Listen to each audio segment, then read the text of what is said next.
Eh bien, très chers amis, aujourd'hui, ce n'est pas une vidéo du Selfie Torah Vitamine, mais deux que je vous offre en ce dimanche pour un petit peu me rattraper de cette période où nous nous sommes un petit peu quittés par la force des choses et la préparation de cette magnifique soirée que nous avons eu le plaisir de partager avec vous la semaine dernière sur le thème du couple.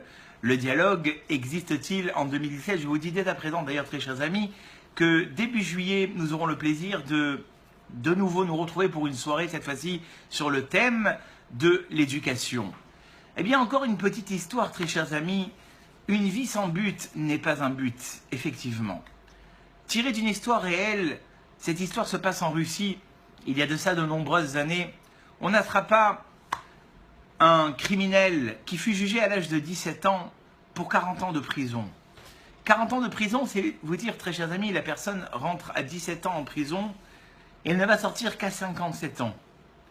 Et puis, la personne qui est rentrée dans cette prison rentrait avec effroi de savoir qu'elle ne reverrait pas le jour, ni la liberté, ni la possibilité de créer une famille et tout ce qui s'ensuit avant, malheureusement, la fin de sa vie.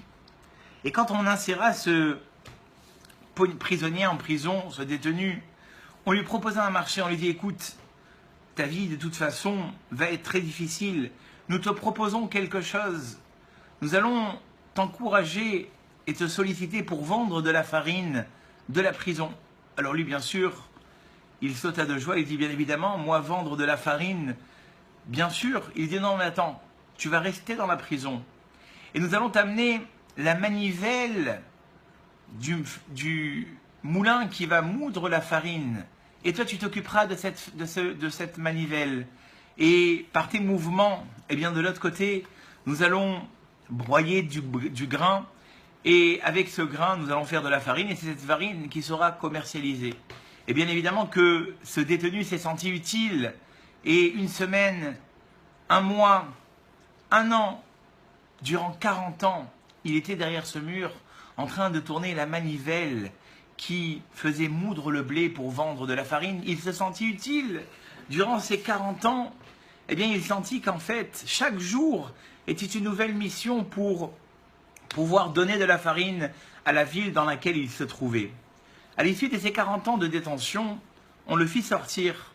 Et au moment où on le fait sortir, il y avait là-bas un gardien et il dit « Écoute, j'ai un service à te demander. J'aimerais voir de quoi avait l'air ce moulin à farine sur lequel j'ai travaillé durant 40 ans et qui, par mon mérite, si je puis dire ainsi, nous avons pu subvenir aux besoins de farine de la ville. » Eh bien, le gardien le prit de l'autre côté avec un sourire un petit peu aux lèvres.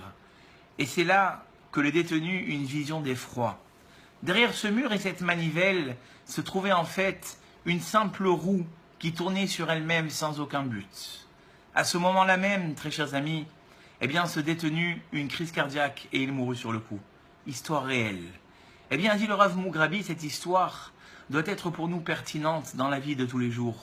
Savoir que ce détenu, à quoi n'a-t-il pas survécu ? Eh bien, il n'a pas survécu au fait que dans sa vie, finalement, elle n'avait eu aucun but. Tout ce qu'il pensait avoir fait dans sa vie, finalement, se résumait à une roue qui tournait sur elle-même sans aucun but. Dit le Rav Mugrabi, on doit être très attentif dans la façon de gérer notre vie. Parce que viendra un jour, après de nombreuses années, qu'on ne puisse pas avoir ce sentiment de se dire finalement, j'ai tourné dans une manivelle qui n'a entraîné qu'une roue sans but et sans action.